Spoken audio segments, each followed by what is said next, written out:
Friday is upon us. Good morning. Welcome to the breakfast show, The Morning Brief. We're live for you in Lagos, Nigeria's commercial capital. I'm Kayode Okikulu, but I'm not alone. Indeed. Good morning and welcome. It's a beautiful, wet Friday morning, but we're grateful, as we are always, to bring you your perfect morning starter. I am Bukola Koka. Well, it's Friday. I think this is the last of the month, right? Last Friday. Last Friday. Last Friday. Jeffrey. What's today's date? Jeffrey, 28th. We're almost there. We're almost there. We're almost there, right? We're almost there. Okay, I was ahead of myself. Welcome to the program. I'm Jeffrey Uzoma. I like to be the timekeeper, by the way. Yeah, and that's really good. Yeah. And these things happen really because you have your eyes or your mind set on something. It could be anything for anybody, really. So you just want the days to go by. But as Jeffrey always says, it's important to take stock, really. So how has your week been? I know there was a 3-day wedding or a 4-day wedding that a lot of people attended. But while all that was happening, there was a lot, or at least there's a lot happening in the politics, both here in Nigeria and outside the country, from Kenya to the US to the UK and all of that. So we're here essentially to walk you through all of the things you need to know and do it in such an efficient and effective manner. But guys, it's Friday. How's your week been? Jeffrey, how's your week been? You Busy. go first. It's been busy, but we love what we do and the opportunity to do what we do. You know, at the end of the day, you must realize that every opportunity you're given, you must make the most of it. It can be tasking, but you have to make fun out of it and just enjoy it. So I love what I do, you know, every other day coming to work, whether it's morning or night, to do these things. But I remember a very long time ago when I was not even a journalist, and I did not think I will ever be a journalist. I wrote somewhere there, I think in my Facebook when I opened that, I like to hold the powerful to account. Right. Well, for me, it was just through writing, but right here we are. Whether it's in the morning, in the evening, you have this opportunity to engage policymakers and experts. So it gives you more juice, gives you that excitement every time you wake up and go to do this work. So I'm truly grateful for the opportunity to do this work on behalf of Nigerians, by the way. Yeah. If we gather as 200 million of us and face the president, he will run away. So we do the questioning on your behalf. So we're grateful for the opportunity for you too. Staying with us all the time to do this work. We love it.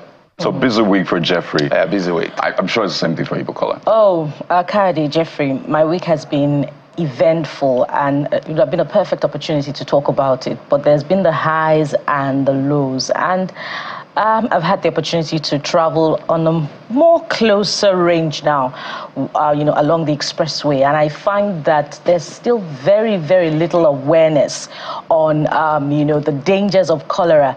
I see that people are still buying, what do they call it now, fura inside carbonated drink bottles. People are still buying, the locally made puff, inside public transportation. And that speaks to the high level of either ignorance or something close to it about the epidemic in the country at the moment. Perhaps you may need to refrain from, that kind of lifestyle at the moment, such that this will pass from us until, Lagos, Ogun State, and indeed Nigeria is declared free of the epidemic. But there's a danger, in purchasing these things, particularly with the information put out by the state government that this particular outbreak is as a result of, the circulation of a tiger nut drink. So we may need to refrain from that lifestyle. I thought that it was important to put this out. And then a lot of hand washing will do everyone a lot of good. A lot of cleaning of, the homes, the living rooms, particularly because of the young ones who do a lot of crawling and a lot of playing in the homes. So we must maintain good personal hygiene at this time. Tricky balance, I must say, because you have these people on the one hand who want to try to make ends meet, and I'm talking about people who sell food on the streets. That's what they can do, and then you have the epidemic on our hands. So if people don't purchase those food items, that means they don't have any earnings, really, and they live from hand to mouth, as they say. So I think it's important to raise the fact that we have local government officials that are meant to ensure that these people prepare their food, drinks, or whatever in the most hygienic manner. I mean, health officials are meant, in fact, these people I think are meant to be registered because they are taxed in some way. So they're meant to be registered. So you're sure that whoever is selling anything out there at least has gone through the appropriate, hygienic process. So I think it's important to also raise that. You need to absolutely support small, in fact, they're not small businesses. They are not micro, they are micro nano or something like that. And these people need that. So it's important to speak to the local government officials, the health officials, to again monitor these things, not to crack down unnecessarily, but to ensure that their food is hygienic to consume. But that's not all we have for you on the show today. Let us unpack, shall we? What a week it has been, guys. So let's start with this. In a bid to increase agricultural productivity on the one hand, then strengthen the economy, as well as provide urgent financial relief for Nigerians. Just yesterday, President Bola Tinubu approved wide-ranging measures that will include road construction, grants, and guess what? Sharing of was it exotic food? But still nothing on the minimum wage. So we unpack all of those plans for you and then find out how this impacts on the economy and the cost of living. That's interesting. So much to delve into on that alone. But that's not all. Just in case you've been too busy trying to get by amidst the rising cost of living and you've forgotten to care for the body and mind, doing the work will show you in a fun way how to exercise. And we also turn our attention to the staggering figures of drug abuse in Nigeria, as at 2021, the UNODC put the prevalence of drug abuse at over 14 million users, both old and young. That's way more than the global average, and there are fears it may be higher today. So what's a better alternative to this killer habit? Let's find out together. Exactly. How do we save our young people from all of this? But that's not all. Remember, we are tracking your thoughts on X and as well as on WhatsApp. Let's make sure we do the best we can to track all your thoughts. But before we start tracking your thoughts, I'm seeing that, yes, our coach over right here to help us step up that fitness, I know you've been busy trying to hustle through the harsh economic situation, and maybe sometimes you forget to take care of your body. It's simple. Let's help you out. Maybe it's our Friday little something for you. Just to remind you that all work without play, you know the rest, okay? But after all of that, you need to go take a shower, sleep, wake up, and have a good time. But your thoughts, we're tracking it on X and all of that. So economic exercise or exercise economically, whatever the case is, you're hustling with your body, but you also need to put something in that body by way of fitness exercise. I think that's what made Professor Michael Zekome fall out to the FCT minister yesterday and yes on weekend. It was quite. You need to go and watch that exchange. Maybe we'll give you a snippet of it during the course of the show. It was a very interesting back and forth between Professor Michael Zekome and FCT minister, former governor of Rivers State, Nyesom Wike. But hey, we have such a package for you. We're starting off with the top stories this morning. These are big stories that will definitely shape the conversation and what happens in the polity. That's in just a few seconds. So the morning brief begins right now. Stay with us. Stories at this hour. President Bola Tinubu has approved the immediate rollout of the National Construction and Household Support Program to cover all geopolitical zones in the nation in a bid to increase agricultural productivity, strengthen the economy, as well as provide urgent financial relief for Nigerians. Speaking during the National Economic Council meeting in Abuja, President Tinubu urged state governors to work together to meet the needs of citizens, stating that he is willing to provide the needed support to ensure that Nigerians are relieved of hardship. Well, let's take a look at some of the items under the National Construction and Household Support Program. They include road infrastructure projects such as the Sokoto-Badagry Highway and the Trans-Saharan Highway. Also, one-off allocation of 10 billion naira to state and federal capital territory for the procurement of buses. Also on that list is the delivery of 50,000 naira uplift grant each to 100,000 families per state for 3 months, provision of labor unions and the provisions for labor unions and civil society organizations, deployment of 155 billion naira for the purchase and sale of assorted foodstuff to be distributed across the nation. Well, the Minister of Finance provides details, some more. Take a listen. As of now, there's basically $500,000 in that account, $500,000 US. The stabilization account has 28.7 billion naira, and the Natural Resources Development Fund has 53.9 billion naira. That process has been strengthened, and it now needs speeding and scaling up given the situation in the country as far as inflation and elevated prices. And the governors agreed that they would accept the verified register, which they themselves have verified down to the ward level, that could be used.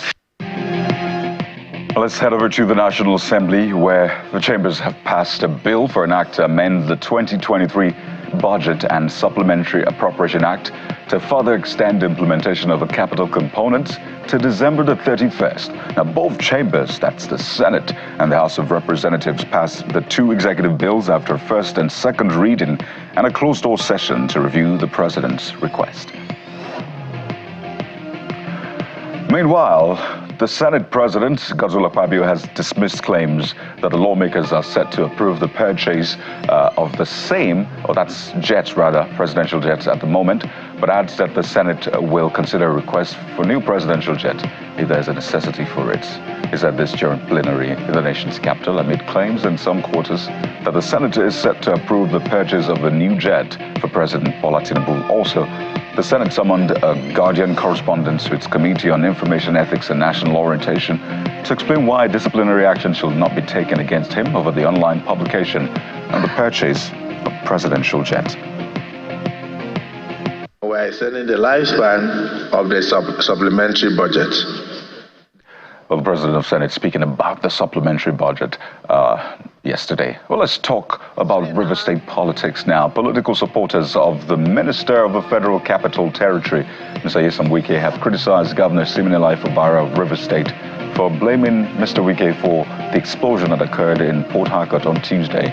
The politicians who spoke under the banner of Rivers Leaders Forum expressed dismay over the repeated accusation against the minister. The group's leader, Senator Laka Wogu, said it was implausible for the explosion to be linked to those who participated in the solidarity walk for Wike, as the site of the explosion was not part of their route.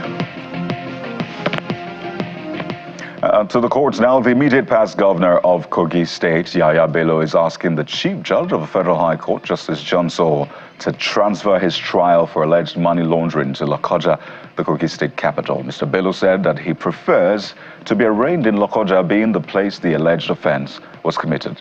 At the resumed hearing, Mr. Bello, represented by his counsel, Adiola Adedipe, informed Justice Emeka Nwite that a letter requesting for the transfer of the trial had already been delivered to the Chief Judge for his administrative decision. And to security, the Armed Forces of Nigeria is again reaffirming its resolve to clear and destroy terrorists and dismantle their military capabilities in order for citizens to be safe. Addressing journalists on the activities of the military in the second quarter of 2024, the Director of Defense Media Operations, Major General Edward Buba, says troops actively fighting in different forms and various theaters of operations have neutralized over 2,000 terrorists, in addition to rescuing almost 2,000 kidnapped hostages. He adds that it will take time and effort to completely destroy terrorists in the country.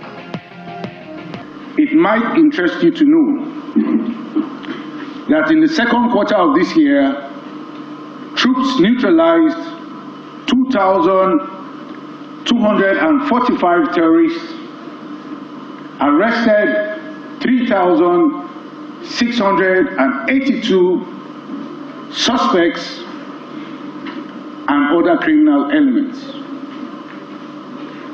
Troops also rescued 1,993 kidnapped hostages, most of whom are back with their families now, and we recovered 2,783 weapons with 64,547 assorted ammunitions during the second quarter of 2024.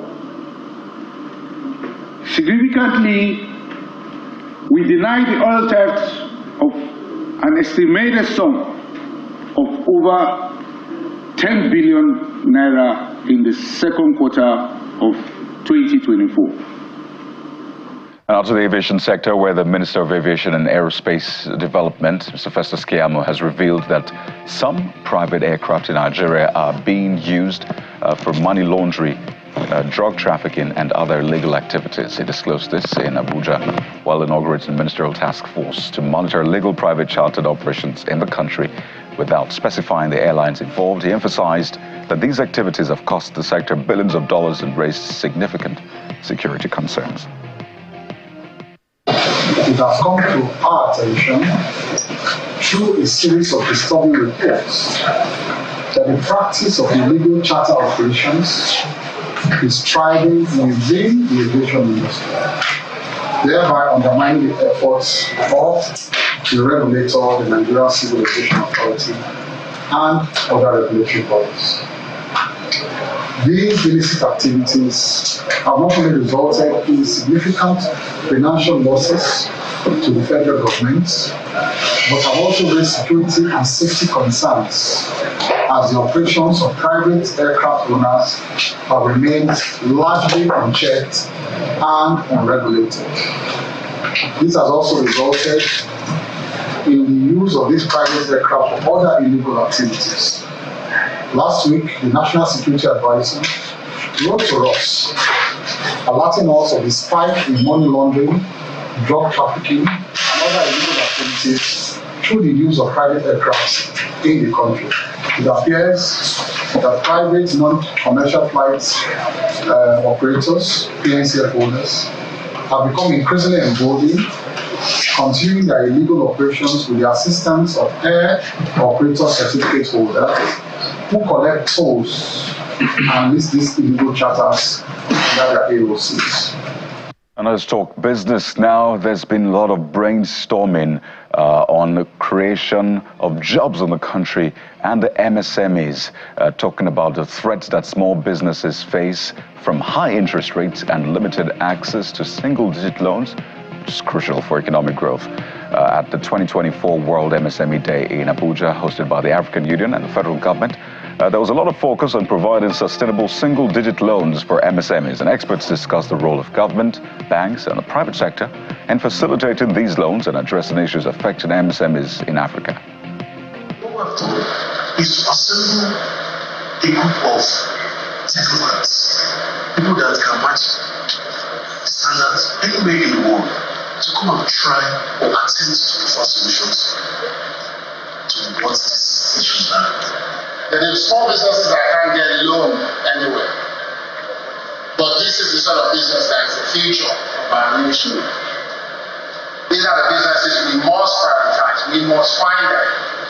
They're the businesses that will bring those new ideas that can help raise the level of productivity. And the Central Bank of Nigeria has raised 284.26 billion naira from yield-hungry investors in its latest Treasury bills auction carried out on Wednesday. The auction, which featured 3 tenors, that's the 91-day, 182-day, and 364-day bills, recorded a 417% increase in the amount offered when compared to the 44.23 billion naira offered in the previous auction held 2 weeks ago, and indicating robust demand from investors. According to the result released by the Debt Management Office, the auction attracted significant investor interest. Outside the country now, U.S. President Joe Biden and Donald Trump faced off in the first presidential debate of the 2024 election, a showdown which was marked by personal attacks and a stumbling performance from the 81-year-old Biden, who struggled with a hoarse voice and occasional verbal blanks. Now, both have faced concerns about their age and fitness in the run-up to the November 5th election, but they have weighed more heavily on U.S. President Joe Biden. President Biden sort of hurried through some of his talking points on the debate stage, stumbled over some answers, and trailed off during others. The almost 80-year-old Donald Trump unleashed a barrage of criticisms, including statements considered untrue, like migrants carrying out a crime wave and that Democrats support infanticide. Now, early in the debate, President Biden paused as was making a point about Medicare and tax reform and seemed to lose his train of thoughts. And out to sports news, a former Super Eagles star, Osazio Demwingi, says his transition from football to golf was tough, but credited his success to the Nigerian can-do spirit. The Nigerian Golfers Association had on Tuesday said the former Nigerian player graduated from the PGA school last month successfully, and goes on to say that this came after moving from football after spells with West Bromwich Albion, Cardiff City and Stoke City, among other clubs. But speaking on Channels Television Sports Tonight, as they said, determination was key to his graduation, and his Nigerian spirit helped him persevere through the year where he had to, of course, study.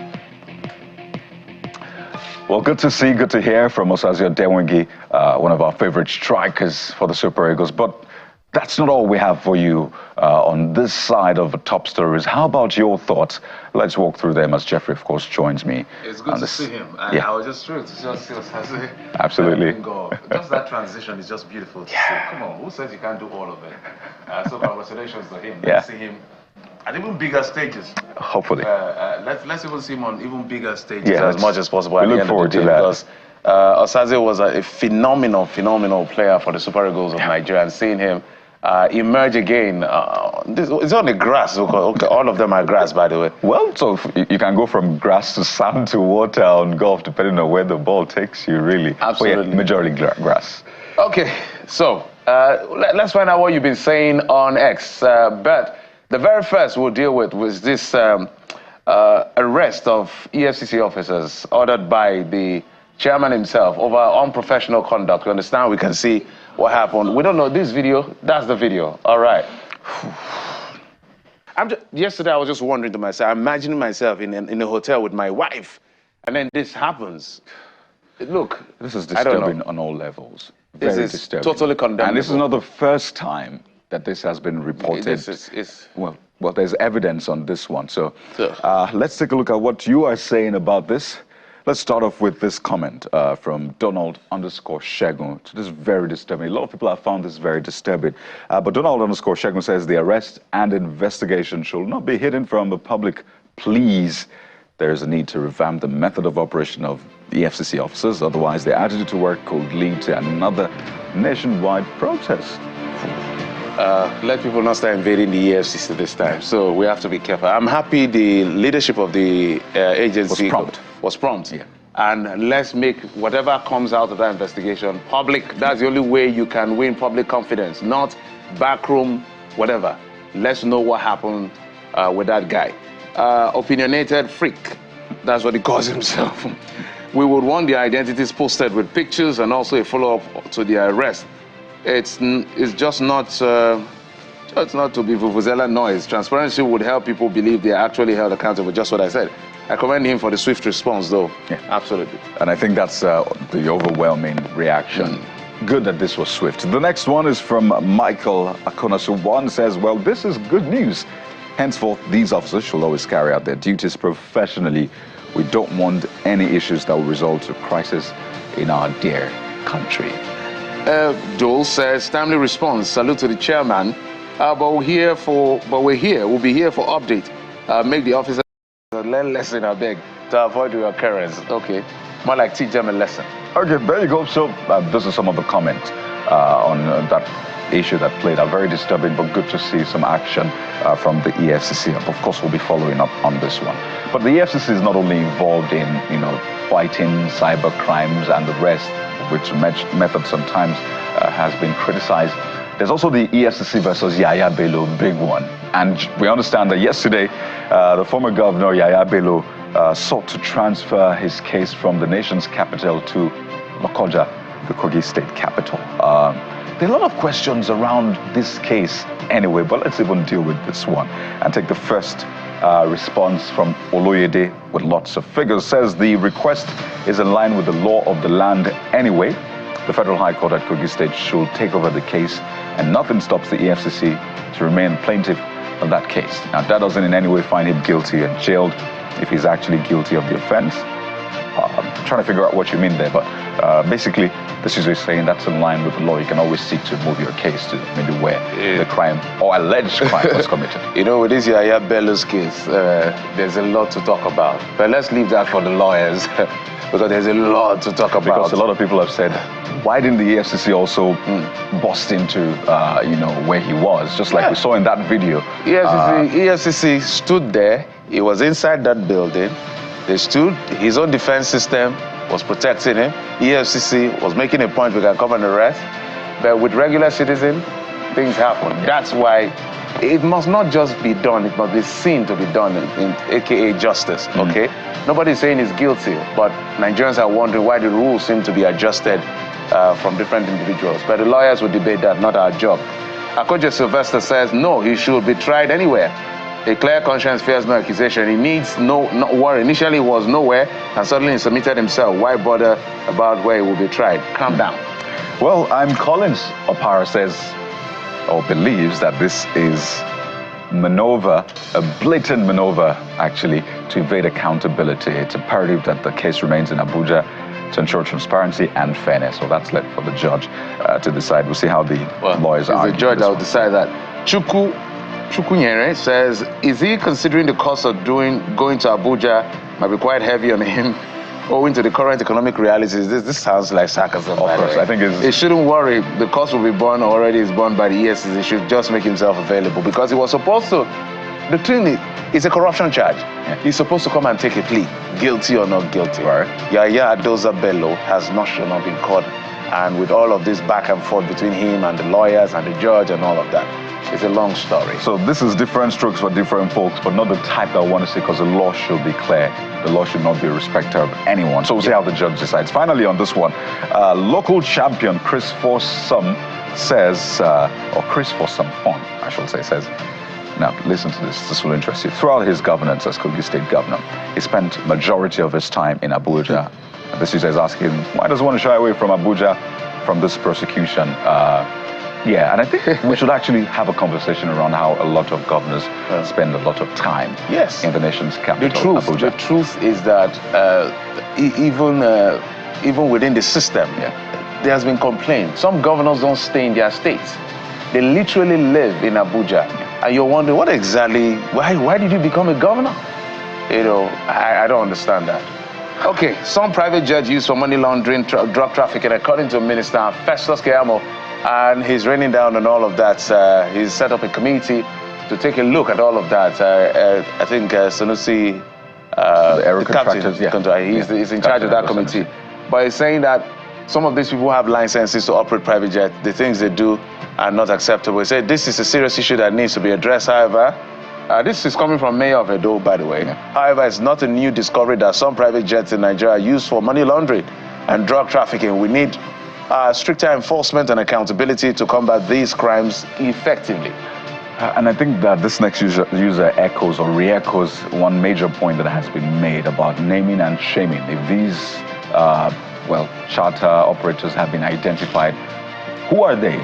So take a look at what Conscience, that's what 1981 says. Who owns the identified private jets? Why were they not arrested for committing the crime and the aircraft confiscated? Oh boy. Collins Opara says, saying it is not enough. The authorities must crack down on these illegal activities and hold the perpetrators accountable.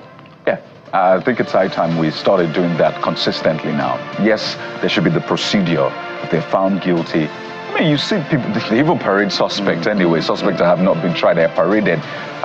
So why can't we have these names? Well, let's jump to another big conversation. You know, just before we jump to that conversation, it brings to the fore what we call the rule of law. Right. We still don't have a believable rule of law the much we should have. It's a perception. It may not be true, but perception is people's reality. This rule of law, this issue around when is the rich, the haves, there's a way around it. When is the poor bum? Before you know you're in prison. That is not the kind of society we want to build. So that's not where we want to go. This next topic actually ties into what you just said, Jeffrey, and it concerns the minimum wage, back and forth. Why is government sticking to 62,000? At least for now, as far as we know, we don't know what the finality will be from the president. And they keep asking, but when it comes to paying this, that, people in authority, there isn't any debate and all of that. So the southern governors actually came out to say that each state should be allowed to negotiate the minimum wage. So is that something that you also support? Yaya Oseni says that's how it should be. This national thing is not helping Nigeria. Governance starts from the grassroots. That's what this user thinks. All right. Shay says, laugh out loud. They don't exhibit this kind of independence when there is federal allocation to share from revenue gained from other parts of the country. Okay. Amazing. Angle. Victoria, that's go to Anne, says Nigeria is moving towards regionalism. In reality, the FG should not legislate a single minimum wage rate for all states. So by extension, the governors should not earn the same thing. So if you are in a state that is not earning as much, naturally the governor should not earn as much. So it should be a reflection of what the workers are earning. Legislators also reflect what the workers are earning. I think that's fair. That's what we're talking about, a society that ties back to that. Yes, point. That particular point. Because what about if they cut their own salaries or whatever by maybe another 60% just to have enough money to pay workers? But there's a point in trying to negotiate according to how you can pay. But if you leave it to some of these states, when it was 30,000 or it's still 30,000, some can't even pay. Until they were If you leave it to them, you know the point.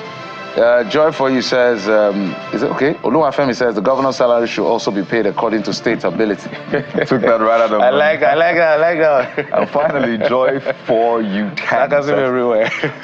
I think it's actually. Yeah, maybe. It makes sense. Makes sense. Because he's also a worker. Yeah. Employed by the people. Finally. Paid by the people. Exactly.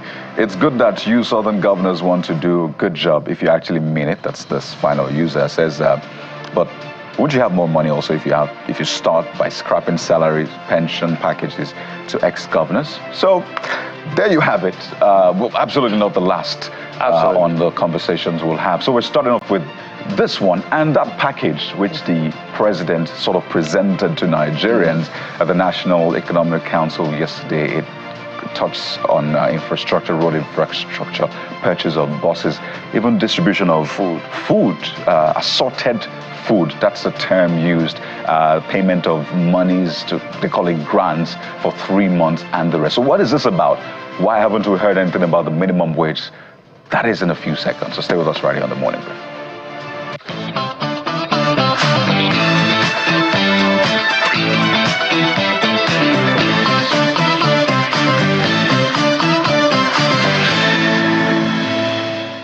Remember, or you've seen what the president said, there's going to be consultation with governors, so we haven't met yet.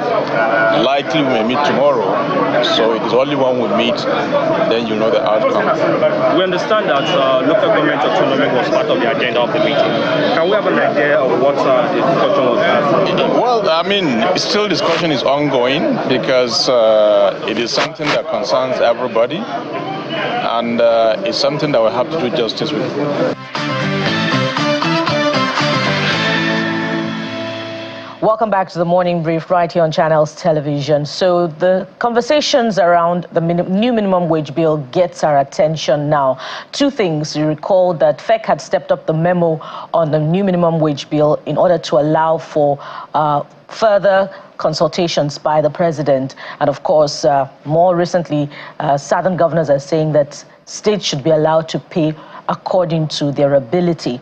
And now the president has come up with his National Reconstruction and Household Support Program. So let's get this conversation started now. And joining us to do that is senior economist, SPM professionals, Mr. Paul Alaje, who joins us from our Abuja studio. Mr. Alaje, good morning and welcome to the Morning Brief. Yeah, good morning, and thank you so much for having me. Always good to have you. So let's delve right into it now.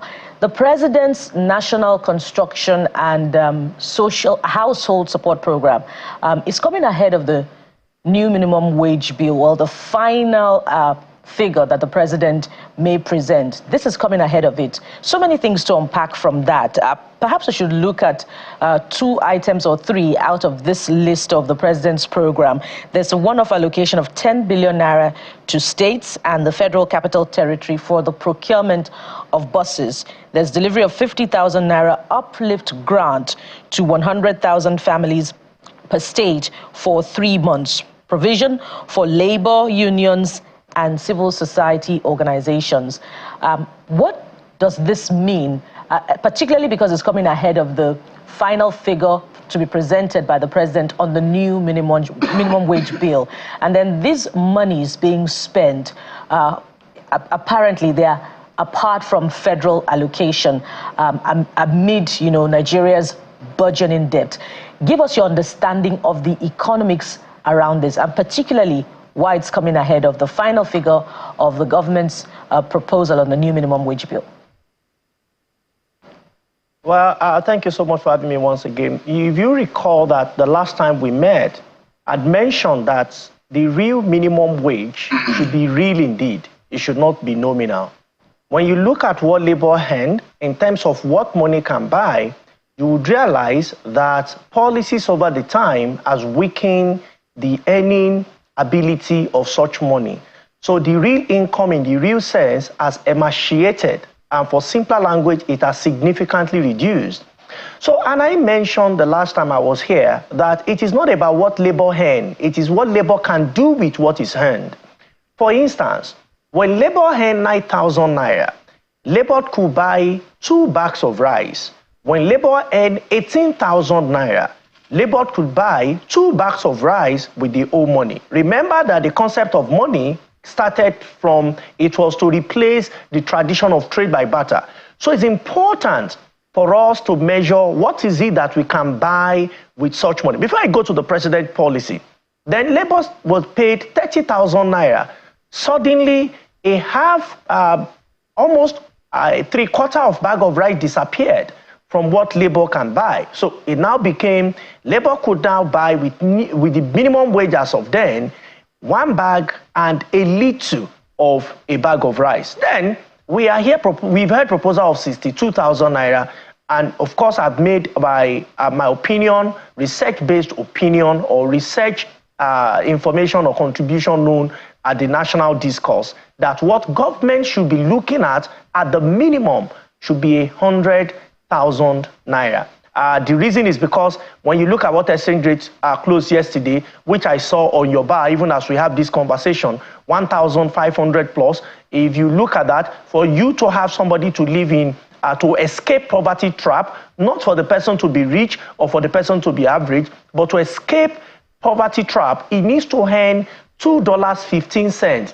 That is more than 3,000 naira. Multiply 3,000 by 30. Already we are talking of 90,000. And remember, it's 15 cents.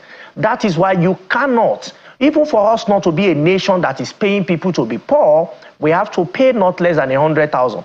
Do I think 100,000 is sufficient? Of course not.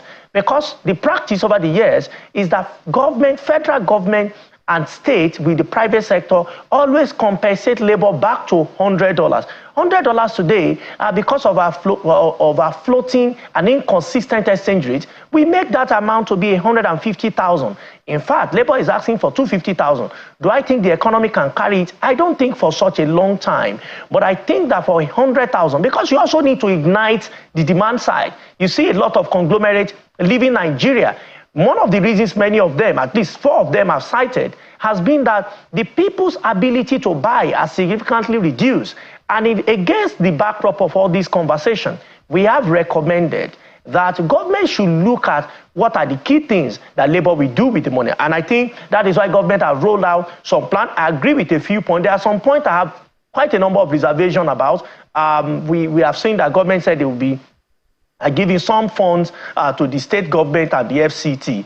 I remember that in 2023, President Tinubu also announced 31st of August that his administration, we give some donation and support to the public. Few months after that, government gave bags of rice. And I know in major festive season, some of these bags, even though some senators and honorables will say they were their contribution, that does not mean they are not. But I know federal government is actually donating. But the question is, after the festive season, are people still able to have access to the food? So here is it. To my mind, I think that what we should be looking at is to develop those key rather than just giving monies to the people or giving monies to states to give to the people. Here is what we should be looking at. How do we energize the economy? How do we support small-scale businesses? Either through Smidan, how do we create what do we call it now, manufacturing hub or small-scale industrial hub? How do we support smallholders, small farmers smallholder farmers in different regions? How do we provide direct incentive to them? For our information, the price of fertilizers has since increased because of exchange rates. A lot of things are changing, so that this other good intention of government will not end up without any effect. How do you measure the impact of policy? There are what we call economic indicators, and these indicators are daily moving, even though they are reported quarterly by the National Bureau of Statistics. Some are reported annually. In fact, some are reporting as we are having this discussion. Now, the first one among them is GDP growth. If you see, one of the big four reported, I think yesterday, regarding the parameter or the thermometer or economic temperature of Nigeria, and it was revealed that the GDP of Nigeria has even reduced year on year. I think we are now doing 2.98. If you look at inflation at 33.95 or 94%, 33% is too high as against the target of government. When you look at unemployment, whatever parameter you want to use, it's also high beyond the target. And when you look at quality of life, or you want to talk about distribution of income, the goal there is fairness. So, but what is being paid today by state, by local government especially, which most of the time we don't talk because most local government have been capped by their states, it's far low, and I don't think it's sufficient for us to look at. So the president is looking at infrastructure. I hope and I want to believe that some of these policies we have financial backup almost immediately. But if you ask me, we need to task our state governments on food production by partnering with local farmers, or smallholder farmers, large-scale farmers within their state, and come up and make it one state, one produce, one local government, one produce. We have over 700. To develop Nigeria, to crash inflation, is not a difficult task. But if you are not purposeful, if you want to mix it with politics, unfortunately, we will only have administrative or political results. We will not have tangible economic result. And unfortunately, every quarter, Bureau of Statistics will release reports. If the report is not satisfactory, the truth is that private sector or private researcher will look at it, and global organizations are also watching what we are doing. So to me, yes, we've seen some of the support, and I support infrastructure that the president have added on his list. But what I'm particularly not very comfortable with is doling money to state over and over again without attaching purpose to it. We have said they will give funds to some persons from local government to wards. I don't know how many people have gone to register in their ward. We are not running for an election. We should understand that there is difference between politics and economy. The drivers of economics are small business owners. Not my figure. Central Bank released it in 2017 to say that over 90% of businesses in Nigeria are small businesses, micro, mini businesses. How do we support these businesses? Because if you have all of these businesses employ one person, only one person, you will see a dramatic turnaround in unemployment. And if you have all of these businesses even having some level of fresh air or growing beyond what they are doing, of some financial support, then you're going to see significant improvement. Yeah, Mr. Alaje, I want to follow up on that particular thought of yours. So all of these things you've mentioned, quite brilliant ideas. So why do they always go for these ad hoc, short-term, stopgap measures that literally don't move the needle? Well, my favorite book says, if the foundation be destroyed, what shall the righteous do? It said, wisdom is the principal thing. It's important for us to act with deep knowledge and to act and understand the foundation of economy. Every economy that wants to grow from our first republic, even before independence, we had a document that guided us up until military intervention. Even when there was military intervention, does not even stop bringing in another development plan that had legislation. The challenge we have had in recent time is that even though we have been developing plans, some rolling plans, some development plan, like we had a development plan, I think few months, yes, or a year or so to the end of President Buhari's administration. It was not backed up by law. And in developing such document, so that it will not be ad hoc, we all know where we are going. If I ask people, where do you think Nigeria will be by 2040? Where do you think Nigeria economy will be by 2050? These are honest questions we must provide answers to.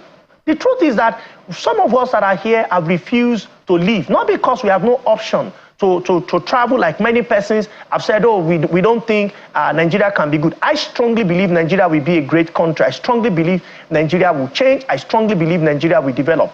And it is to that effect we must now not just say it as mere words, but work at it. And in working at it, it's important for the president. 1 year is gone already. We need to have a national development strategy paper or document such that federal government will champion it. All the state government we plug into it. President Buhari came up with economic recovery and growth plan. Unfortunately, only 6 out of 36 states supported that document, implemented the document. 30 states were wondering what was happening. So when the result of economic recovery and growth plan came, and it was not a success, we were not surprised. 2, that document did not have financial backing. So the budgetary allocation did not take its life from the economic recovery and growth plan. We're saying that this plan must have an handshake with our national budget. 3, there was no legislation. So these are reasons why in recent time, most development plans we have had have failed. We have seen another one called National Economic Development Plan. And this plan looks a bit overambitious, relying on private sector that was never organized, even though a few persons were called. My advice is so that we don't be looking for putting oxygen in human beings. We can't be carrying oxygen on the street. So we cannot live our lives or our economy permanently by having support system. No, we need to call up critical stakeholders over the matter of our economy, starting with those who are the real drivers of this economy, private sector, executive at local, state level, and representative of local government. What do we really want for this nation? If this economy must move forward, we must agree. And I mean across political parties, APC, PDP, Labour Party, all the key political parties, even at inter-party level. How do we move from the current economic quagmire? What must we invest on? Which area must come first? Do we need to fix our energy challenges first? What do we want our universities, polytechnic colleges of education to look like? How much should we truly be paid? How much should we borrow in money so that we can have this major progress? Honestly, these are questions in economics that we must ask ourselves and provide answers to. If not, a state will be doing a different thing, another state may think that it's not right for them right now today. And it's only right, really, because we can't continue to do the same things and expect a different result. So we need to think deeper, creatively, and change our strategy. But if for a moment we can just take a look at some of the things in that National Construction and Household Support Program. By the way, as you said, this is something that had been promised since last year. A lot of people thought it was going to come fast, particularly with subsidy removal. But first on that list is road construction. Projects like Sokoto-Badagry Highway, the Trans-Saharan Highway. It was said much later in that statement that this is meant to aid, food transportation, generally to move goods back and forth. There's also the one-off allocation of 10 billion naira to states and the FCT for the procurement of buses. So this is meant to ease transportation. Well, at the heart of, a lot of people's spending, aside food, is transportation, particularly now that the cost of petrol has, since tripled since last year. So that's also there. Then delivery of 50,000 naira, what has been called uplift grants to 100,000 families per state for 3 months. So we're at this point where money will be given out yet again. And of course, there's set to be provisions for labor unions, civil society. And take a look at this, Mr. Alaje. deployment of 155 billion naira for the purchase and sale of assorted foodstuff to be distributed across the nation. It's not quite clear what that means. Will they be imported? Would it be sourced locally? How will they be, distributed and all of that? But still a lot of questions around this. But for you, do you think it ties into what a lot of people have said? The solution to this economic situation is not just in increasing the minimum wage. It's also in fixing, the constituent issues like transportation, infrastructure, and the rest. Because even if you give people 200,000 naira and the infrastructure is not good, electricity is not what it ought to be, it still won't change anything. Does this tie for you? Well, for me, like I said, it's flat for me. The infrastructure conversation there is a welcome one. And I remember that before the president was sworn to office, I was quite vehement as to why we must invest around our food production zone. What seems not to be very clear about the document is the issue of manufacturing, production, and farm output. I think rather than giving monies to individuals, we should target production, we should target manufacturing, we should target output. I think that should be the focus of government from now henceforth. Secondly, we have seen the issue of CNG. I've heard it even from Labour and some of my friends at different headquarters talking about CNG. I remember that I was in part of Europe to advocate for people to come and invest in Nigeria and why Nigeria should also be considered as a country of option where people should put their funds to some persons who are having such interest in Africa. Now, here is the point. I went to where CNG is produced, and what they mentioned is that all around Europe, CNG production will end by 2030. We're talking of 6 years from now because of emission and environmental reasons. So if you Google that, I think it's available online too. And some of these CNGs that they said, of course, they have, I engaged directly with some of the producers and people that were going to be sending some of those vehicles to Africa, and especially Nigeria. And they said they need quite a number, but it's not even sufficient. So, but I asked them, what happens in the next 6 years when you stop production? They said, well, we have been looking for where to even move some of these things to, because some of them are not even new, some of them are used, and some of the manufacturing firms are not even producing, even though they are not even waiting till 2030 to stop production. Here is why I'm saying all of this. Can we look for alternative? Because yes, it can solve some of our problems momentarily or temporarily, but what is the permanent solution? Can we support car assemblers in Nigeria to look for alternative solution in terms of alternative energy source? Because whether you use CNG or you use petrol or you use AGO diesel, you are still talking about black oil. Emission is still there. So can we look for alternative? Because if CNG, from the information that I just shared, which is in Europe, which is also in the public domain, it's online, you can search for yourself, will not be there permanently.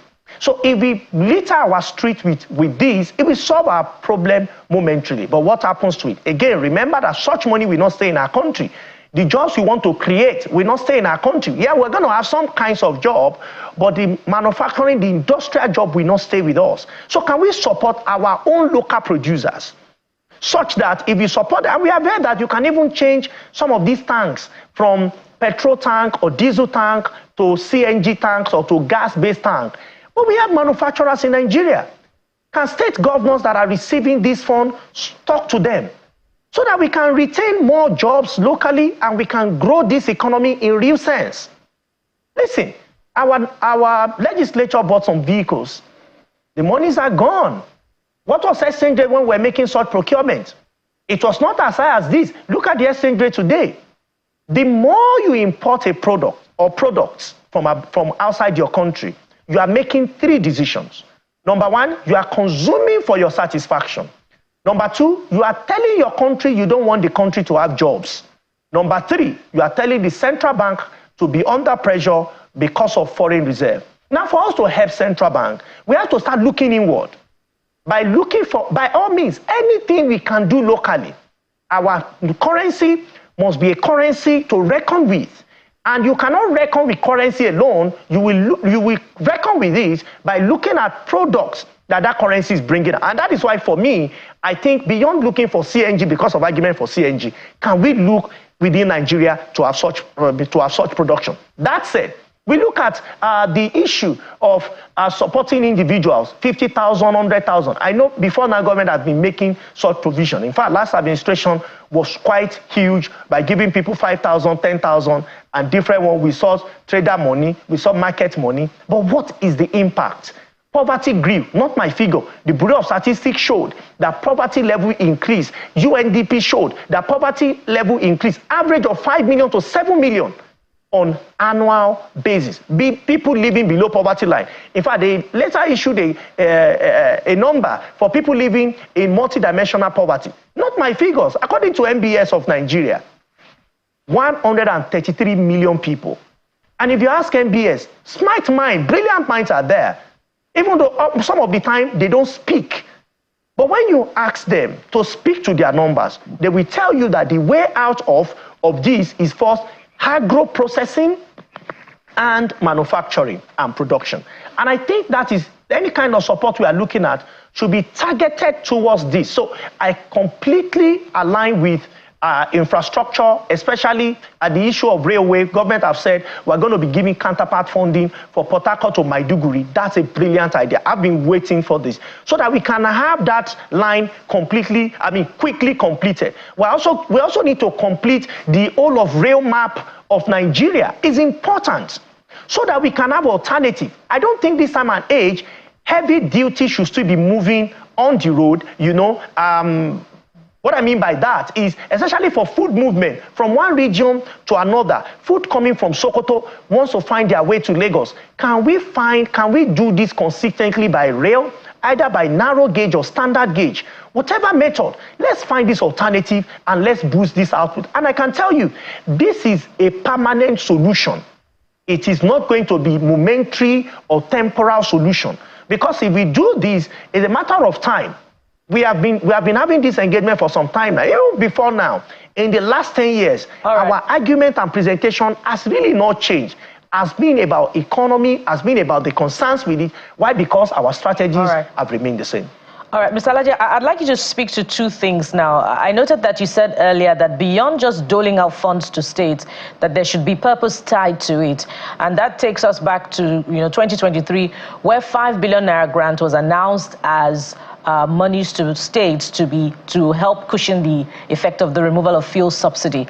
The last we heard was that 2 billion naira had been released. We do not know if the balance of 3 billion naira had also been released to the states. Now we're hearing 10 billion naira to be released to states for the purchase of buses.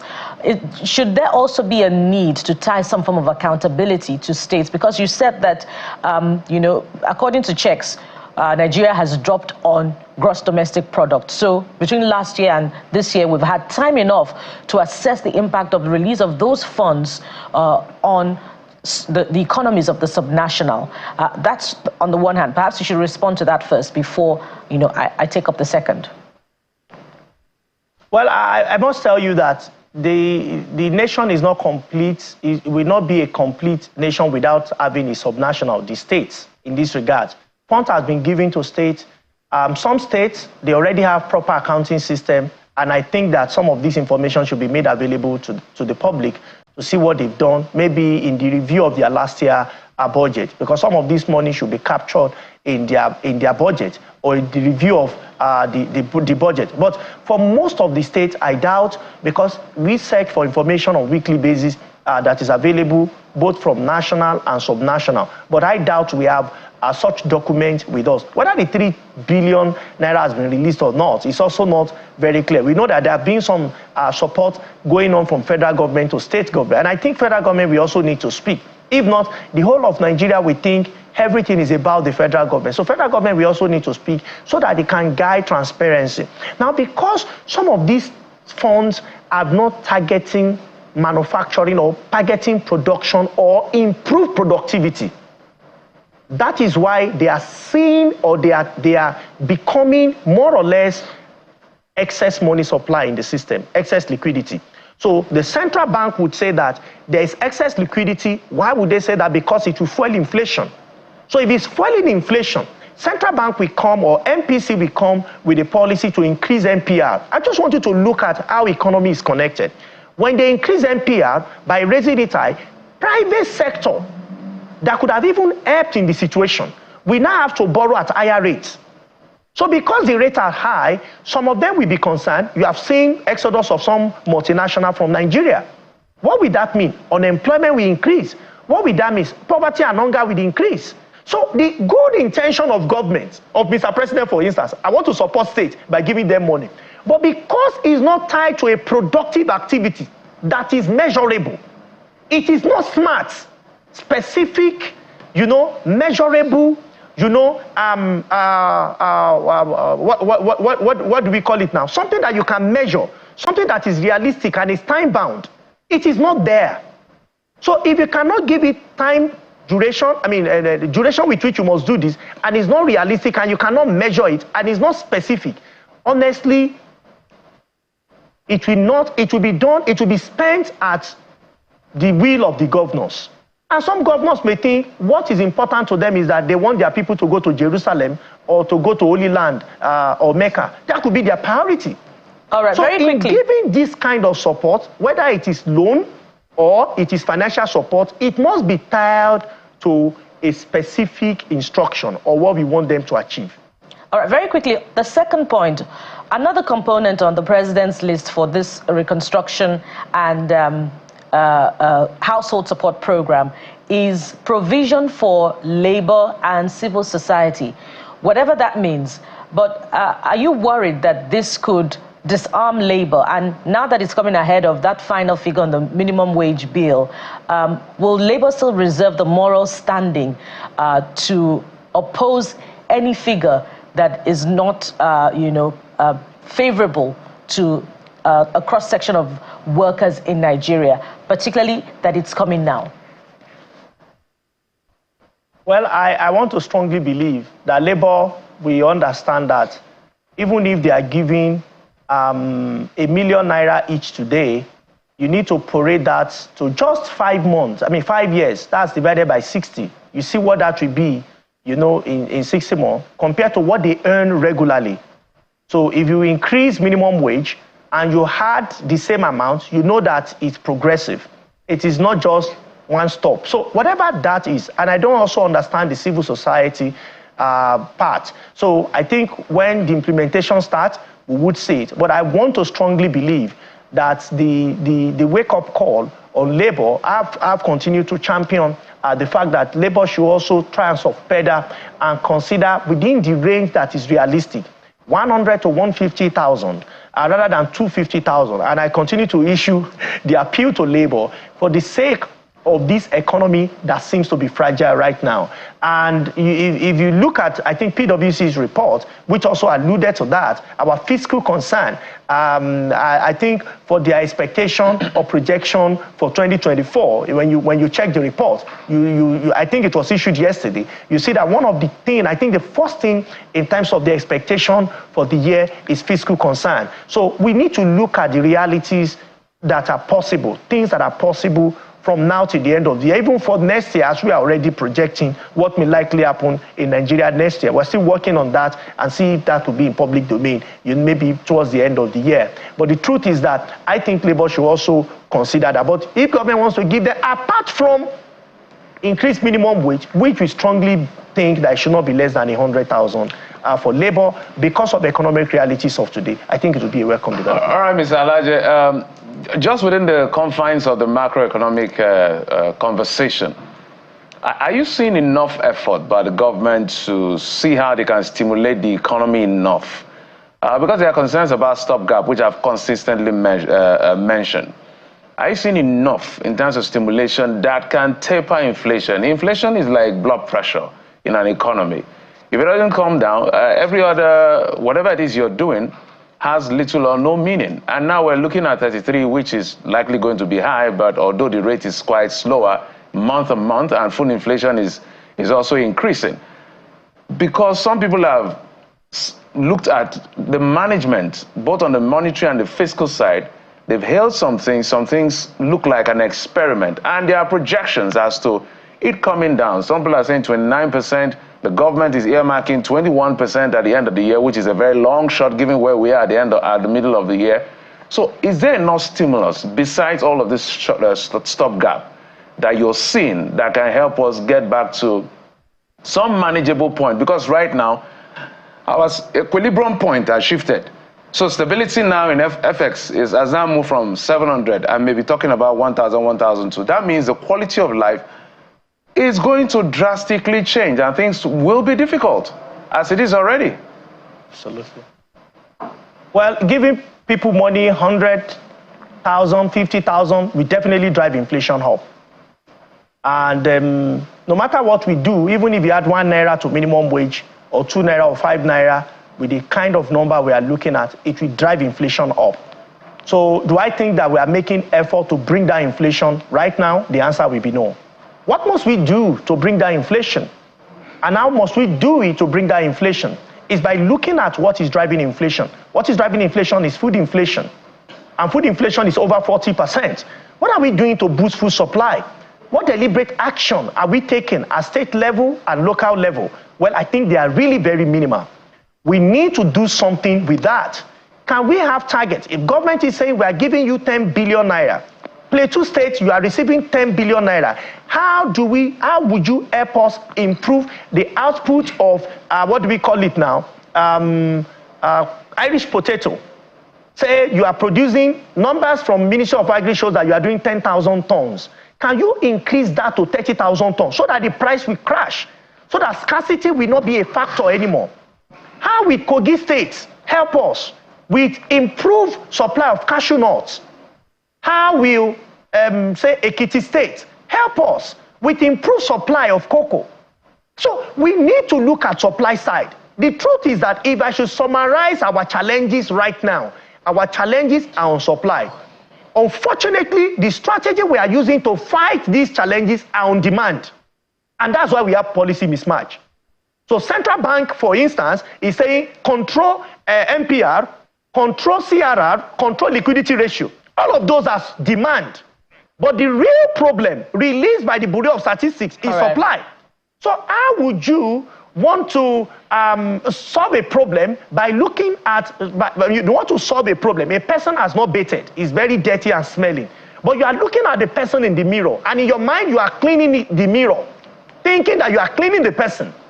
That is why from the former central bank governor to the one that worked, I think, temporarily, and what we have now, the policy strategy has been the same. So in solving the problem, we need to look at output, we need to look at production, we need to look at improved productivity for us to solve this problem this moment today.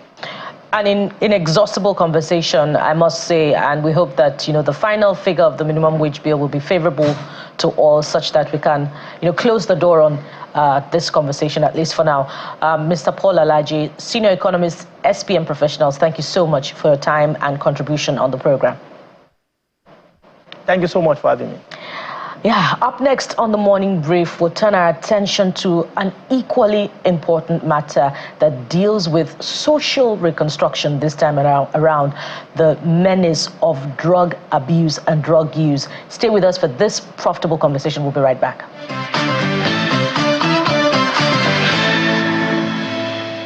It's quite dangerous as an individual to spend your productive years on drugs and waste your life away, which is why we want to talk about that on the program today. The issue of drug abuse is quite prevalent.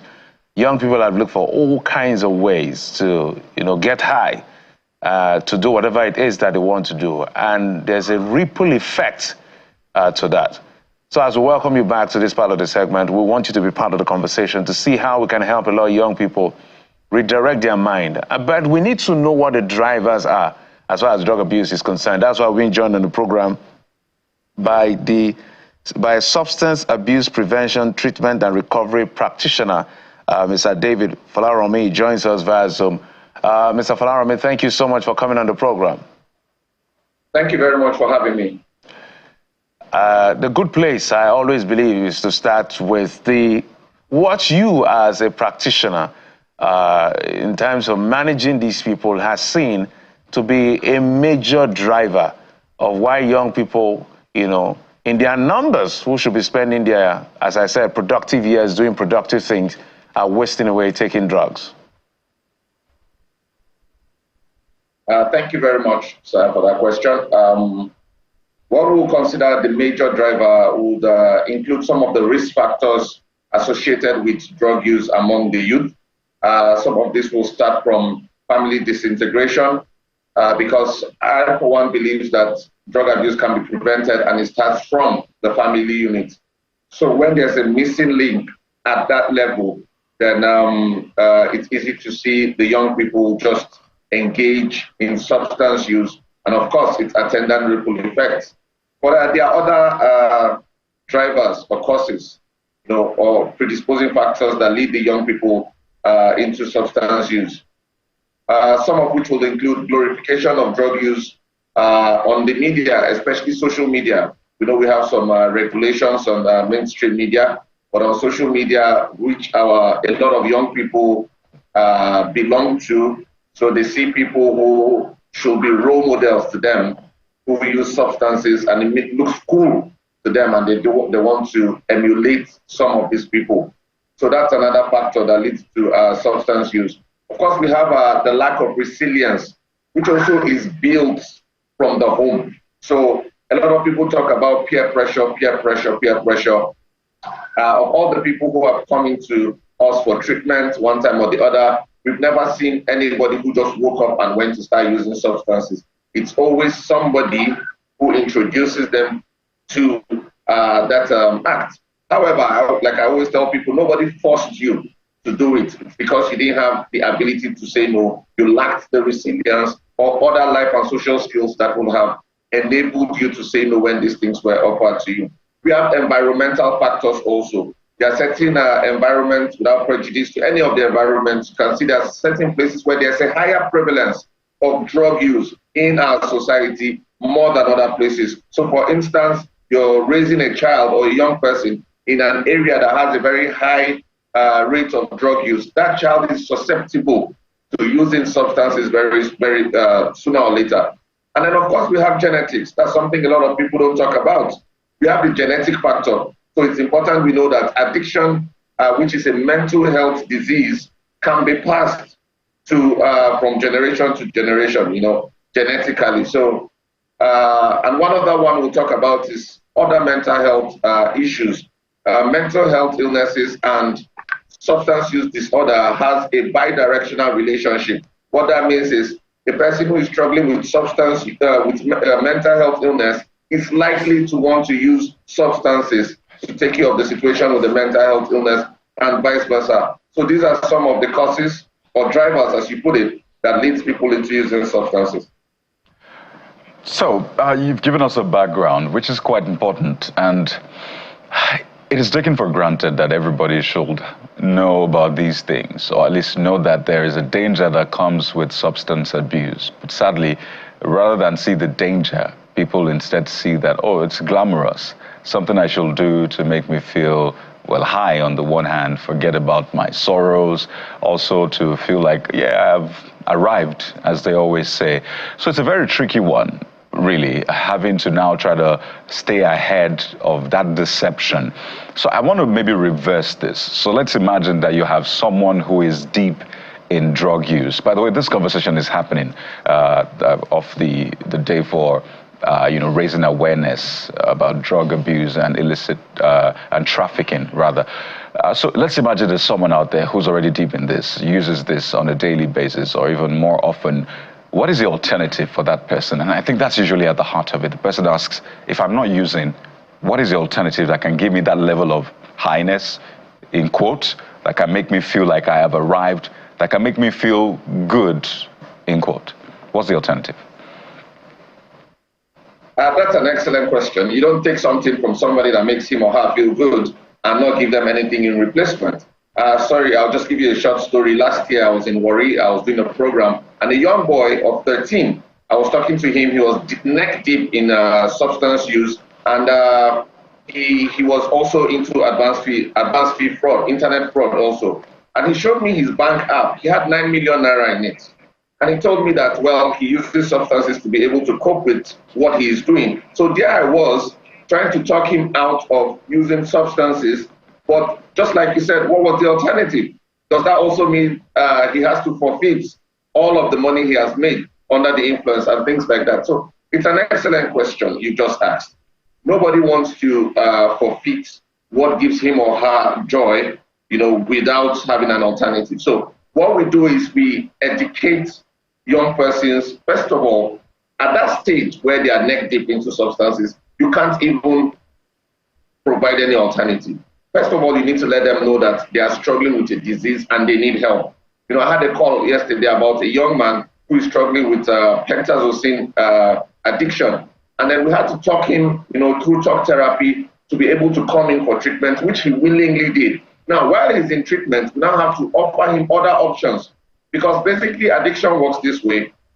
The secretion of dopamine per every unit of the substance you take is what you are after.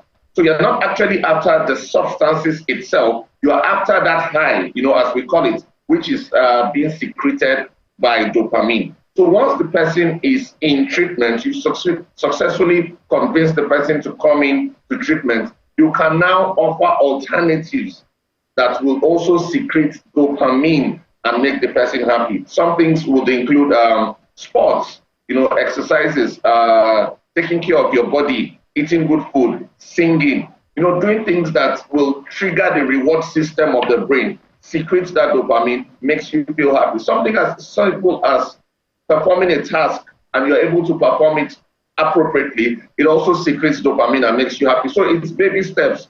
You can't have the same level of dopamine that is secreted for performing some of these small tasks that you get when you use substances. But when it's done steadily and consistently, you find out that gradually it's able to replace that addictive cycle and you're able to get almost the same rush from that. Of course, you have to open up the person's eyes to ideas of a brighter future without using substances, because a lot of people have given up. I was working with a young girl who was into substances and she said, look, Mr. David, I can't stop. This is it. I can't stop. I'm not able to do this anymore. But we have to open her eyes to the possibilities of a better life without using substances. Thankfully, today she's married, she's pregnant, expecting her first child. A few years ago, she wasn't thinking about this because she was blinded by the fact that there is a life outside substances. So you have to open them up to let them know that, look, you can live your life, a very good life, without using drugs. Well, a Hydra-headed issue, if you ask me. And, that takes us to another aspect of the conversation, because it may not be just young people that are indulging. If we went by revelations by an official of the NDLEA, that very important personalities are also indulging. I want you to, for us, examine the implications of this revelation, and perhaps we could also tie it to, the proposal years ago, which is also emerging now, that politicians should be subjected to drug test.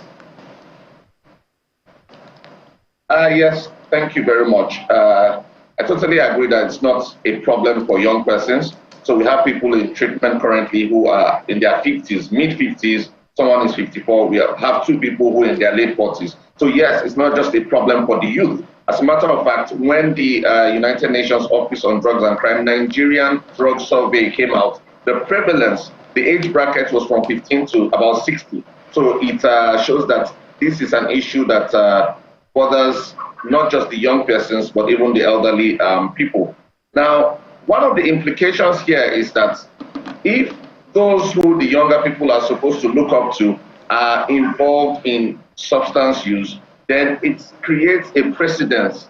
Like many other social issues we have in Nigeria, we don't want to go into that. The young people look at what our older generation is doing and we think it's right.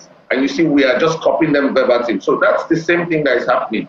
We talk in conferences, we talk to older people about drug-proofing their homes. Not using in front of your children. Even taking things like alcohol, you shouldn't do it in front of young children or teenagers, because their brains cannot even take that for now. So that's an implication. It just sets a precedent, and then the young people just follow suit. And then talking about drug testing, I think it's a welcome idea. I think it's a welcome idea if we can put that into our constitution, that there should be drug testing at several levels. This is actually going to help the situation of drug use in the workplace, in the community, in the society at large, and then it will tone it down, because the drug testing scientific proof that you are actually using a substance, and people do not want that. I think people are more scared of people finding out they are using substances, than the actual implication of using substances. So if that's enough to deter people from using it, I think I'm all up for it, the drug testing. So following up on that, do you think that it will be better, and how can we reposition it such that society, whether government, community, families, and all of that, society, everyone, literally, whether it's the government at the state or the federal level, the government at the local government level, families, communities, churches, and everybody around begin to look at this issue from the point of health challenge, not a crime. How do we reorient society to begin to look at it in that direction? Because it feels like it will make a lot of people open up more and maybe give us a better chance to scale down the number. Okay, thank you very much. That's an interesting question. So I struggled with drug use and addiction for 7 years. I was doing my master's in the UK. I got involved with drug use, came back to Nigeria, became a chronic addict. I mean, I was somebody who had all the opportunities to make the best out of his life, but then all of that just crumbled right before me when I started using substances. Now, when I came out of it, I was very loud with my recovery. And I had people, even within my family, saying, no, David, you can't say this. This is embarrassing. You can't. That stigma, to be honest, that stigma is still there till this very day. But I wear my recovery like a badge. I say it everywhere for whoever is willing to listen, that this is what I went through. Now I'm not just out of it. I'm helping others come out of it. There's a life after it. 2 years ago, I was invited to the presidential villa to share my story and the work I'm doing now. Now, why am I saying this? I'm doing this so that people can know that addiction itself is not a moral failure. That's not it, and it's not a crime. It's a disease. So the way we pay attention to cholera, the way we pay attention to cancer, hypertension, we should pay attention to addiction the exact same way. So people should be able to come out freely. Like you said, it will start from the primary health care level. In the local governments, there should be a mental health desk. There should be a mental health desk in every local government of the federation. In every primary health care center, there should be an addiction professional. Because this thing, on the myth that addiction or drug abuse is for only the rich is false. You actually have more people who are poor that are struggling with addiction, because there are unconventional substances that people abuse that you really truly don't need to pay money for. So we must encourage people to speak up. We must encourage people to say what they are going through by ending the stigma on substance use and addiction. It's very important. Our religious leaders, stop punishing people who are struggling with substances. Our universities, stop expelling people who are struggling with an addiction. It's a disease. If you won't expel somebody who is struggling with cholera, you shouldn't expel someone who is struggling with an SUD. You need to get the person in for treatment, evidence-based treatment, in line with world best practices. And you'll see that there are a lot of success stories. People who should have been thrown out of university have gone in for treatment. We've sent letters that this person is certified, has gone through treatment, and the person goes back and makes something out of his life. If you expelled that person, the person would have given up hope, most probably go back to using, and then that will be the end of that person. So we must end the stigma that hovers around people who struggle with drug use. We should support them and not punish them, because it is indeed not a crime. Support and not punish. This conversation, yes, we have yearly commemorations and the rest, but this conversation is really important. I love the fact that you said first you need to understand it's a disease, because there's a tendency to just see it as, okay, it's just something out there, but it's a disease to be classified alongside other diseases. And once you realize it's a disease, that you want to take action, health-seeking behaviors. And you talked about how this is just trying to get people happy at the heart of it. People just want to be happy, to get high. Dopamine is called a happy hormone. But I was looking at classifications of drugs, right? So cigarette, for example, is a drug, nicotine addiction, alcohol as well. Now, those are some of the things we overlook. It's even celebrated and advertised, on the biggest platforms. But these are actually drugs that have ruined lives. People have driven under the influence, excessive use, that is. But something caught my attention, and I just want you to speak to it.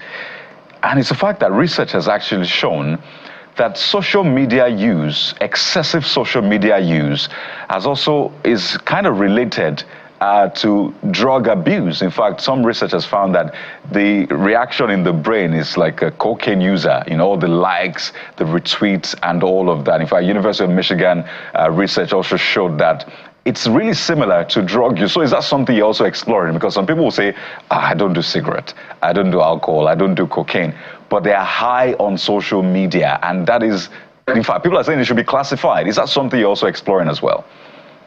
Yes, exactly. That's something we're working very hard on.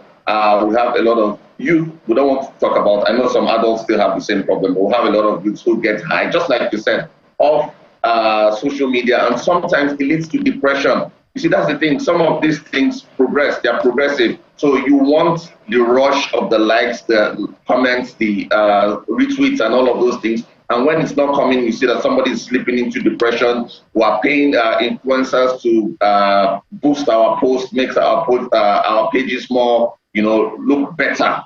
So it's definitely something we're exploring and something we're working on. It's an addiction. It's an addictive behavior. So just like you said, it gives you almost the same rush from using substances at times, and it's equally as dangerous because you may not see the physical effects as it is with substance use. You might not see the deterioration on the person's body, but then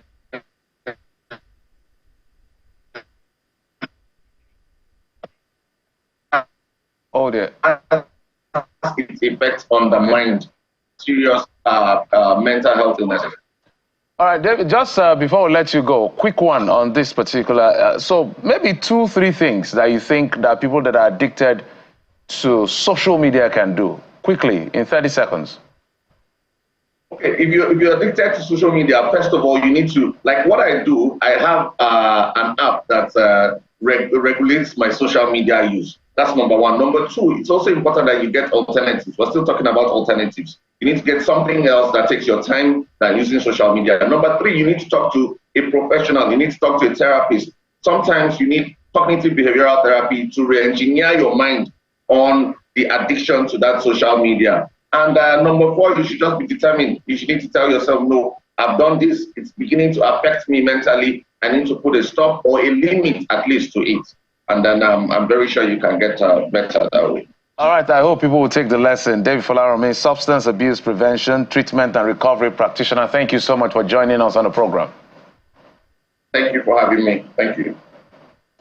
All right, you heard from the experts. Maybe you can help yourself to stay away from the many social media so you can do other things as well. But we'll take a quick break. When we come back, it will be time for you to just, wear your sporting gears. And because our coach is here to walk us through what we need in terms of exercise ahead of the weekend, which has started just this morning. Join us again.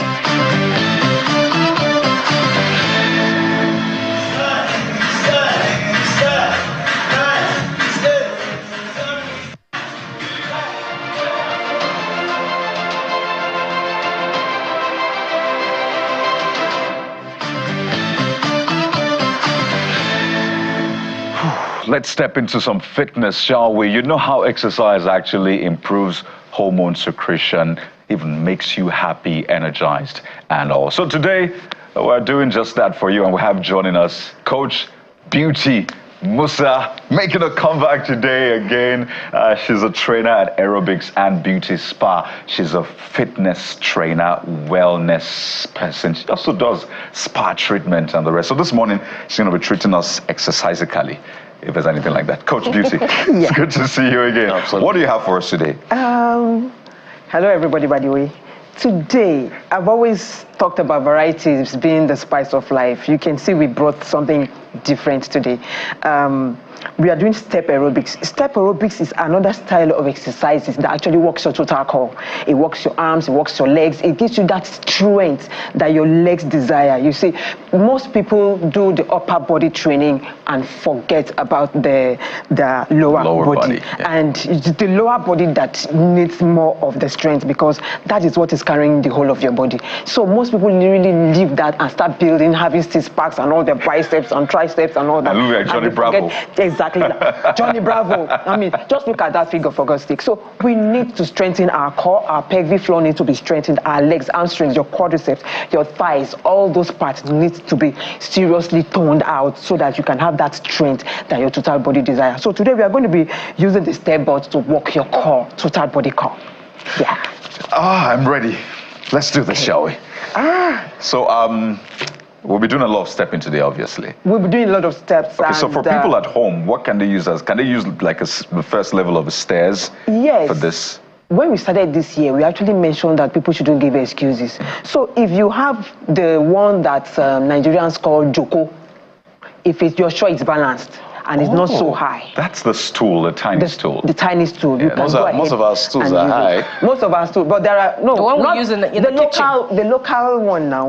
The local one. But please, if it's on the high side, you can do it on the floor. So there will be moves where we have to climb the step board and twist. Okay, when we are doing the twist, you can just do it on the floor and just picture an imaginary step board in front of you and just walk out with us. Yeah.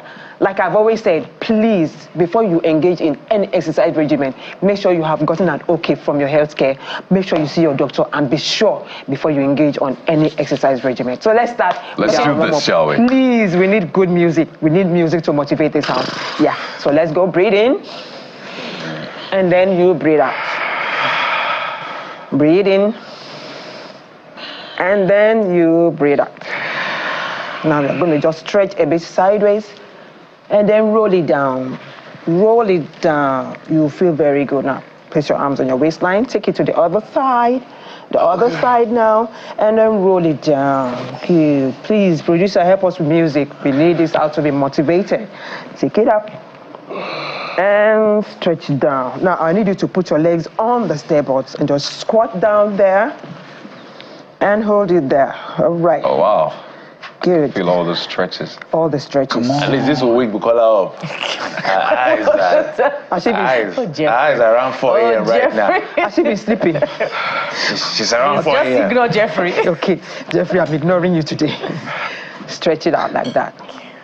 You feel very good. If you don't have a step board, you can do this on the bare floor, okay? No excuses this year. If you have a staircase around your house. Beautiful. That's another good one. That's another good improvisation.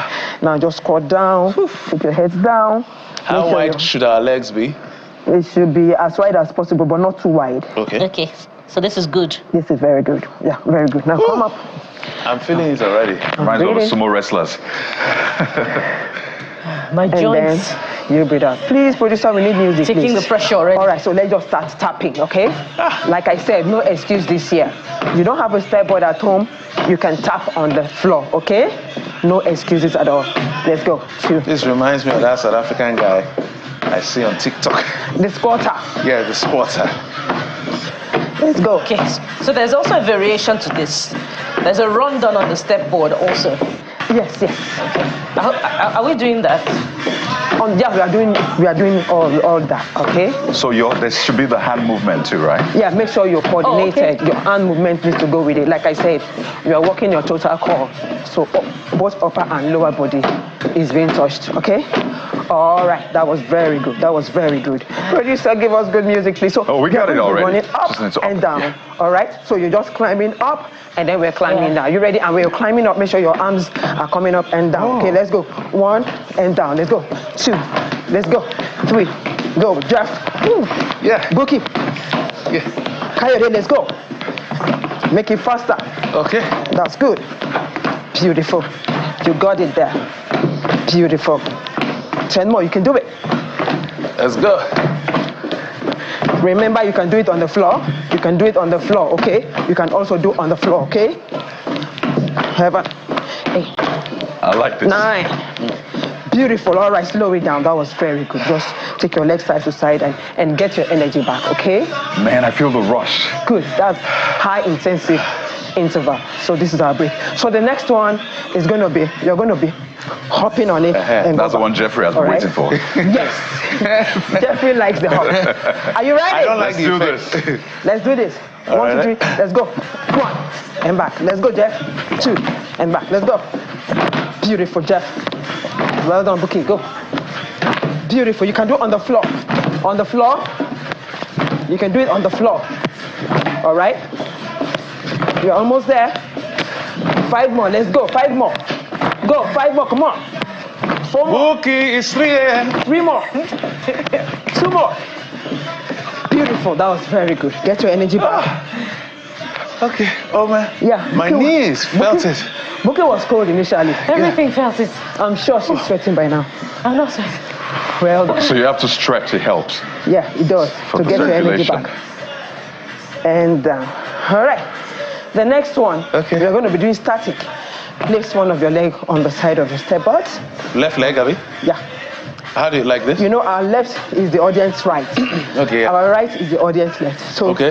this is the audience right leg. So place your right leg on the step board. Like I said, you can do it on the floor. Place your leg on the floor if you don't have a step board. Okay. So we are going to be twisting. This works the total core. This exercise works your total core. This looks like taekwondo.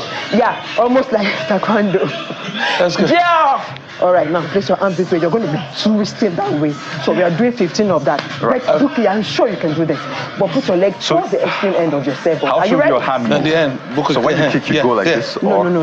You Like meet that? it. No. Not like this. Your hands are going to this way. Right. Yeah, we're ready. Yeah, we're ready. Jeff, Jeff, place your arms this way. Like this? Okay. Yeah, now you're doing the twisting Okay, to so the you right. twist. Okay, I get it. Yeah, are we ready? Yeah, we're Count ready. of 3. We're doing 8 reps. Buki, walk with me. Go. Yeah. 1, 2, 3, go. 1, go. 2, go. Oh, okay. 3, go. 4, go. 5, go. 6, go. Buki, 7, come on. 8, go. 9, go. All right, I said 8 and you did 10. That was good. We're giving you 2 extra. That was good. Okay, I like let's it. I like to your it. other end now. Okay. So this other end. Yeah. Now your hand is to the right while you're twisting. Okay, your to hand the is left. to the right. Okay. Now To the your right. hand is to the right, Chop. Buki, your hand to the right. Are you ready? Because she said, don't hit me. Ready? No. Wait. Are you ready? Coyote. Yeah. 1, 2, 3, let's go. 1, go. 2, go. 3, go. 4, beautiful. 5, go. 6, go. 7, go. 8, go. 9 and 10. That was good. Leg work. That's some leg work. In and breathe out. What is this? Coach Musa, you don't get tired. You're not out of breath. Cardiovascular endurance helps to This raising of hands looks like testimony time. your lungs. Okay. Oh boy. So are we ready? Yep. Are we ready for what again? For the next one. For the next one. Coyote, come. I'm joking, I'm pulling your legs. We got the energy, let's do I know this. Coyote can do this. So are we ready? Yeah. Now the next one is step up. When you say step up, you're just coming Which leg are on we the pushing step at? board. Both. Come to the right hand side. For the audience, this is their left hand side. So we are coming to the right hand side, okay? And Buki, I need you to move to the right hand side. So we are doing step up. We call it step up, okay? Just come and step up. If you're at home, you don't have a step board, you can just be doing it on the floor like that, okay? Are you ready? Yeah. Now, ready? 1 to go. Up and down. Go. 2. We are counting together. 1. Everybody, let's count. 2. Go. 3. Coyote, I can't hear your voice. 4. Buki, let's go. 5. Count it. 6. Let's go. And 7. Let's go. 8. 2 more. 9. 9. 1 more. 10. Now your step and kick. 1. Let's kick. 1. Let's count it together. 2. Let's go. 3. Jeff, I can hear you. 4. Buki, I can hear you. 5. Beautiful. 6. That's it. Let's take more breath. 7. I want your legs to be. 9. Let's go. That's 20. That's very good. 11. 21. 12. Jeff wants to keep on 13. going. Buki, wait. Buki is very strong. Okay, now we're going to the other side. All right? Okay. Step up on the other side. This side. So we come down. You come down. We'll come I'm down. ready. Then kick. Okay. Yeah, ready? Like that. Yeah. 1, 2, 3. Okay. Jeff, move with us. 1, 2, 3, let's go. 1. Everybody count it. 2. 3. Arm movement, Bookie. 4. Good. 5. Beautiful. Is this hand? 6. Keep, 7. Jeff, keep moving. 8. Let's go. 9. Beautiful. 10. Now you're kicking. Kick it. 1. Let's count together. 2. Good. 3. Beautiful. 4. Keep moving. Keep moving. 5. Those at home, you can do it on the floor. 6. Okay? No excuses 7. this year. 8. 2 more. 9. 1 more. Beautiful. Beautiful. That was very good. 11. You know what I realized, coordinating your hands 13. and that leg movement is nice. It's not a joke. Bookie, baby. 15. 16. Bookie. 17. Bookie. 18. Bookie, let's go. 19. 20. Gentlemen, put your hands together for Bookie. So what's next, coach? The feet, babe. So that was very, very good. Well done, everybody. Well done. Thank you. We are still here. We are still on the step board, okay? Don't rest, Nana. No, we are not doing, this is not interval. But next time we're doing interval. I'll be coming with battle rope here. We're doing interval. Now place your right leg on the step board, okay? Now you're going to push your arms up this way. Like I said, we are working your core while working the strength of your legs. Okay. Your arms straight out. You're taking it back, all right? Oh, nice. You're taking it back. I'm working your arm springs now. Okay. Okay. Yeah. Jump! Stretch your arms out. Like this, okay. You push back. Okay, That way push we are back. also burning the fats here, all right? Yeah. Are we ready to count together? Okay, let's go. Bookie, baby. 1, 2, 3, go. 5, 2. Okay, let's count 3. 5. 6. Count it. Count it. 10 again. Let's go. 100. 4, 5, 6, 7, 8. That was very good. That was very good. We did 20. We did 20. Bookie. Bookie, that was good. Now you're changing. Change your legs now. So you're changing your legs. No, we can't rest because you are doing extra. You have to do more. You're doing extra. Left leg? Yes. Yeah. No. What legs did you do the last time? Was it right? Yeah. It was right. You did this. Yeah, okay. Now we are doing it left. Are Now you we're ready? pulling this in. Yeah. No, we are working the hamstrings. Like. Are we ready? Yes, we are. Okay. 1, 2, 3, go. 1, 2, 3, 4. Good. 5. Good. 6. Count it. 7. Count. 8. Count. 9. Count. 10. 10 more. Okay. 11. 12. 13. 14. 15. Good. 16. 17. 18. 19. 20. Beautiful. 30, Beautiful. 50. Get your energy 100. back. 100. Well done. Where did you good see like 100? Well done. That was very good. Well done. That was very After this. This has chased the cold away, I'm sure. I told you. Yeah. I told you you're going to sweat. So are we ready? Now the next one, I promised you total body core, okay? I can feel a rush over my body. The rush is beautiful. Remember, Blood is circulating more. The last speaker, David, spoke about exercising. Yeah. Exercising to help catch fun. Right. This is a very good way to catch fun. And it's a good replacement, by the way, for drug abuse. There you go. Very good replacement. Are we ready? Yeah. Now, place your right leg on the step boards. Now, the viewers, your right leg, my right leg is your left leg. So place your left leg on the board. You don't have a board, just place it on the floor, okay? Now, we're going to be twisting and your right elbow is touching your left knee. Do we get that? I said you're working your total body core. Yeah. Yeah? Good, you got it, Jeff. That was good. Beautiful. Yeah, I like all this Your one that lungs are looks like. expanding, that is why you're coughing. Okay. So it is ideal to cough. Okay. But don't hold it in, cough it out, all right? Are we ready? You're on it, man. Okay.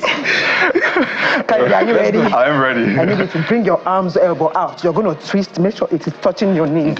We are counting ready. together. Jeff, let me see your demonstration. Let's go. Jeff, you got it. Yes, you got it. So we are counting. We are counting 15 of this. Are we ready? Yeah. 1, 2, 3, go. 1, 2, 3, 4. Count it. 5. Count it. 6. Bookie. 7. 8. 9. 5 10, more. 11. 12. 13. 14.